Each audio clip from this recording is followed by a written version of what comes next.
Megan, why does Spirit ask us to channel when I am the most tired at that moment? Yeah, you know what, Megan? Great question. A lot of times it's because your body is finally relaxed. And so just like when you dream, you're relaxed, and that's when like all your messages come to you, right?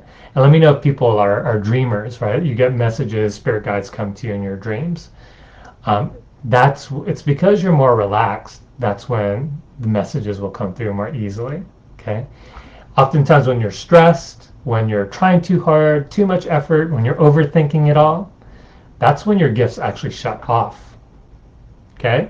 So it's actually when you're doing the opposite of all that, that's when your gifts can open. Okay.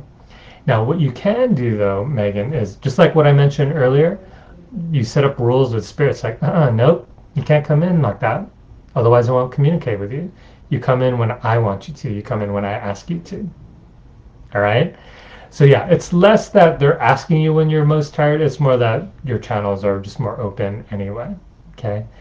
So anyway, that's usually what's going on.